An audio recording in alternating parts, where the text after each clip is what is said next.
Okay, we're at the point in the training where we need to set up your personal calendar. In this lesson, we're not going to cover the other calendar types because the only thing you need at this point is your personal calendar set up. We'll cover the other calendars in later lessons as they're relevant to our training flow. There's a lot to cover here, so let's get started. When you select the calendar menu option, you're presented with the calendar view. We sync this calendar with your Google Calendar in the personal profile setup lesson. Any appointments or time blocks from your Google Calendar will show up here. If it appears cluttered and you only want to see a list of your appointments, select the appointment list view above and all your scheduled appointments will be displayed. You can also see on the right all the users' calendars if you're the admin. If you're not an admin, then you'll only see your calendar. If you want to create a booking on the fly, just select the New button and a booking pop-up will appear. Here you can set up a new booking manually with all the details required to create an appointment. Pick the calendar by name, create a title, select the team member, pick the date and time, and the location. One thing you need to be aware of is you can't book an appointment with someone who's not in the current contact list. So before you start to fill out the booking info, select the contact to make sure the contact exists in the database. If they don't, you'll have to create the contact first before you can create a manual appointment for them.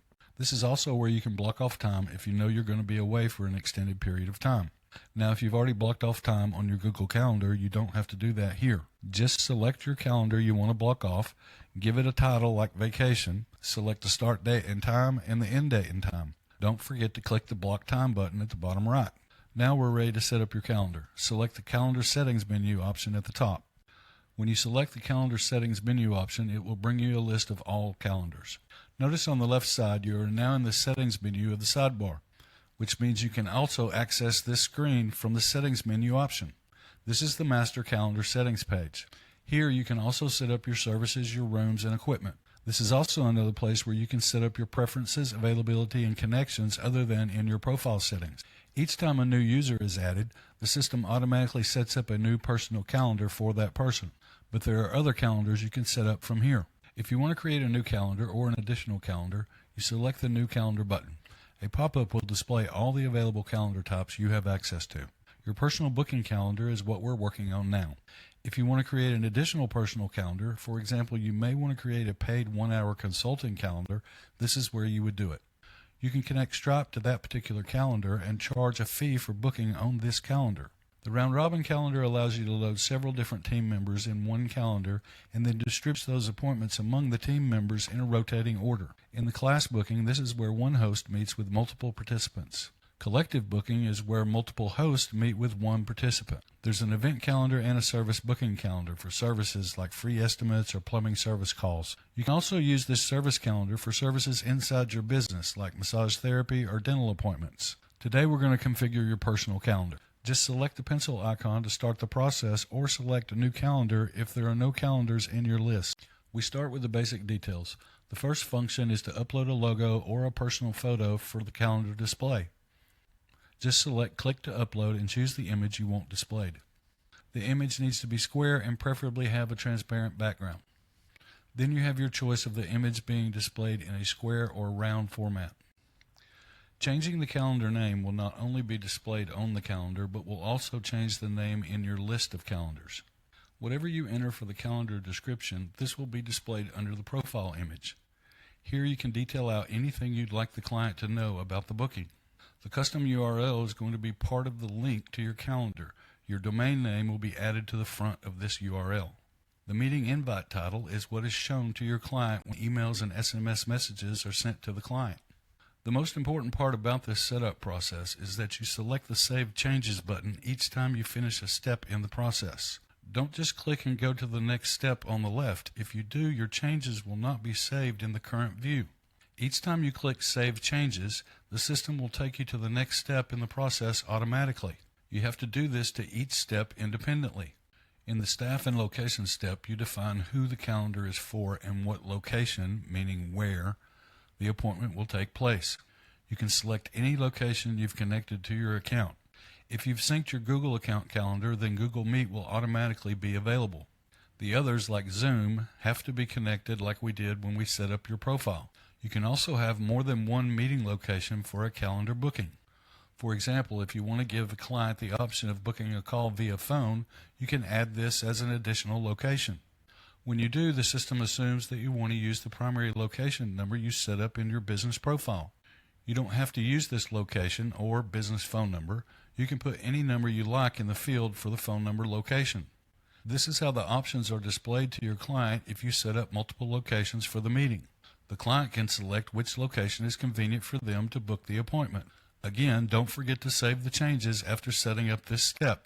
The availability step is where many people get confused. If you remember in the personal profile setup, we set your availability in that module. Think of that as your master availability setting. Then for each calendar you create, you set an availability for that calendar. A quick example is, in your master settings, you may be available from 8 to 5, 6 days a week. But for a client Q&A booking calendar, you may only want to be available from 10 until 2 on Tuesdays and Thursdays. So you would create a separate Q&A calendar with an availability on Tuesdays and Thursdays from 10 until 2. And that's the calendar that you give your clients for Q&A bookings. Then you can have another calendar for new client onboarding available from 3 to 5 Monday through Thursday.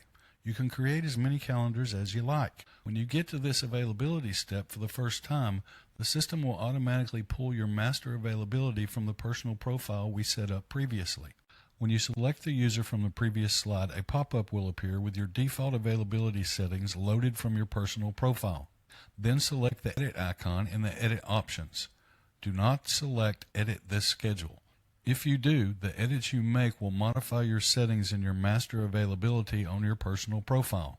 Even if your master settings will work for this calendar, it's a good idea to customize this schedule so you can have a separate schedule associated with this calendar. So for each calendar you create, select Customize for this calendar only. When you make this selection, you'll see your profile master defaults pop up in your current availability. If they're okay for this calendar, then just select the Save button. Now the calendar has its own availability settings you can modify later if you need to. In this case, Monica is changing her settings from 8 to 5 to 10 to 5. She doesn't want to be available on Wednesdays, so she deselected that. And on Fridays, she only wants to be available until 2 p.m. After you've made these changes and modified these settings, don't forget to save your changes at the lower right corner. In this pop-up, you can also select date-specific availability. If you know you're only going to be available for 2 hours on a specific day, you can set that up here. You can also make this a special recurring calendar, where you can book recurring meetings with specific clients, but then that would make this calendar a special calendar where each booking is recurring.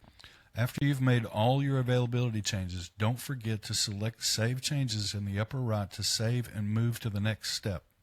The booking rules are important. This is where you set up how the calendar availability is shown to your client. The meeting interval and the meeting duration are the first settings to address. When the client sees your booking page, the availability in the calendar will be shown based on the values you set up here.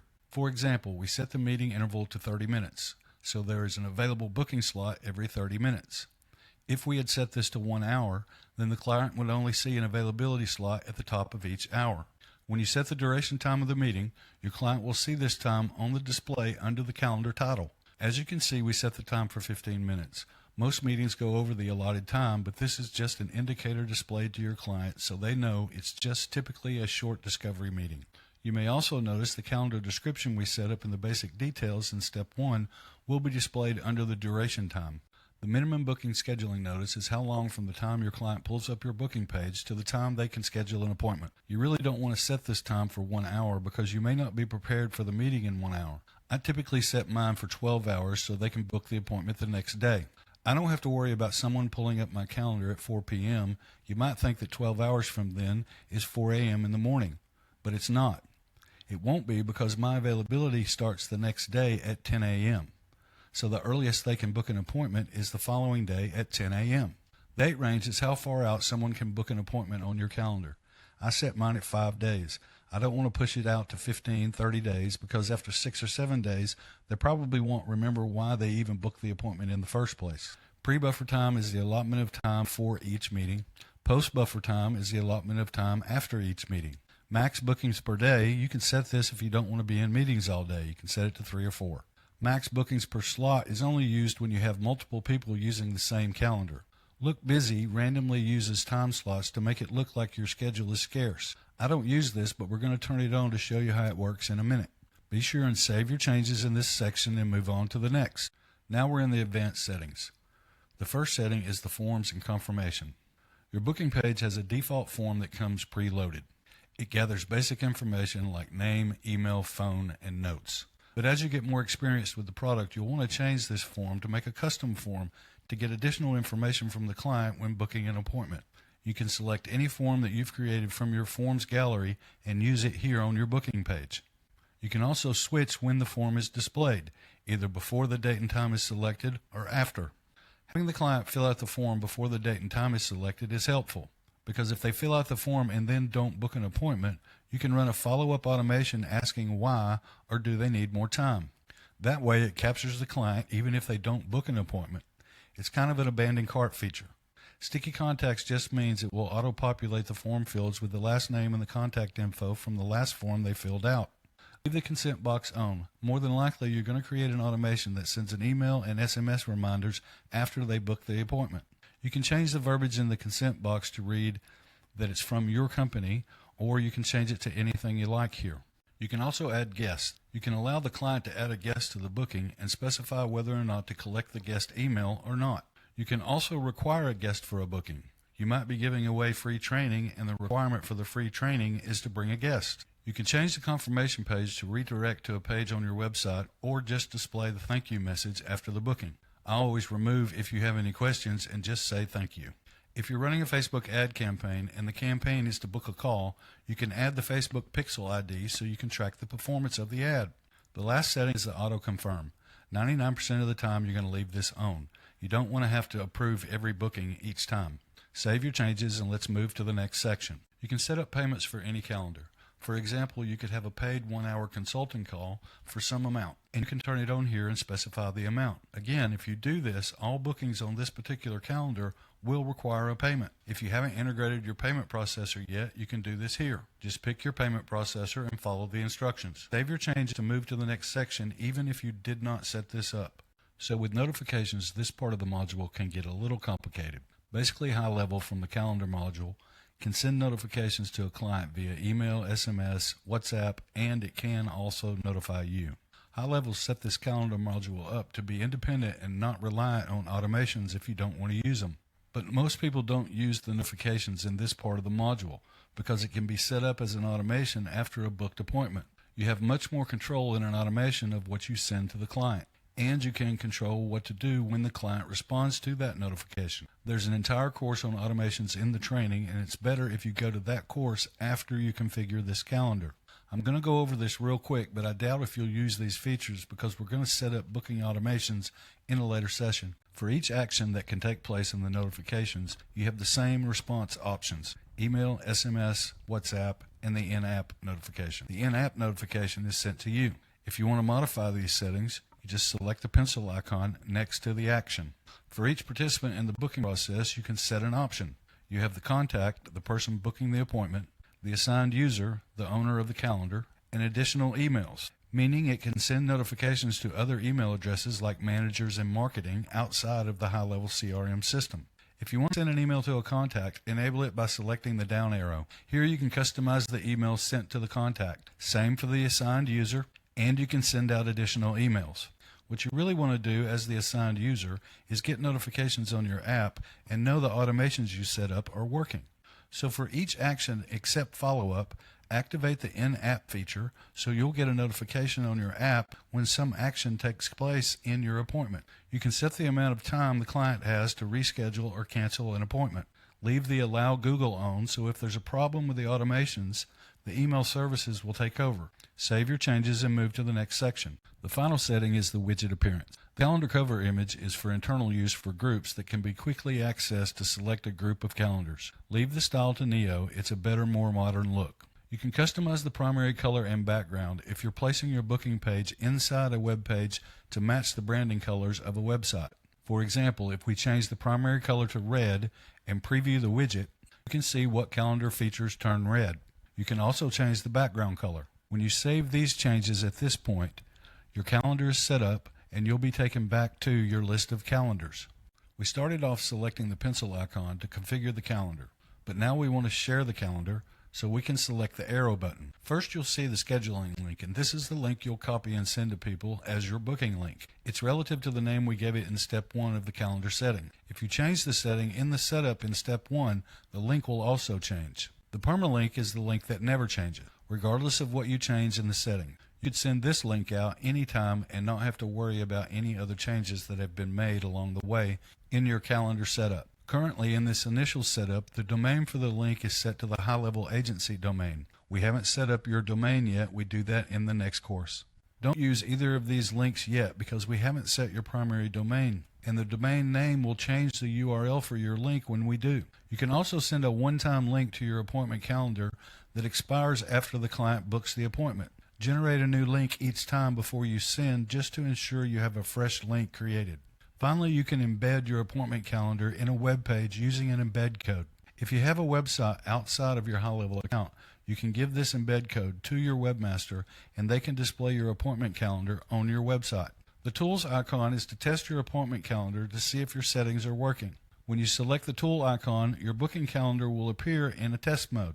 You can check your availability settings and see when your Look Busy blocking shows you're unavailable. Finally, when you click the 3 dots, you'll see 3 options: duplicate, move to a group, deactivate, and delete the calendar. Duplicate is the most used because you can duplicate a current calendar and make minor changes to create a new calendar. I hope you got some value from this lesson. I'm sure I missed a couple of things. Feel free to ask your questions in the community or in the comments below. It's important to me that you master as many of these high-level features as you can. I want you to be able to use them in your business or market those skills to other businesses so you can generate revenue for yourself. If you like and you want to see more, subscribe to the channel, and I'll see you in the next lesson.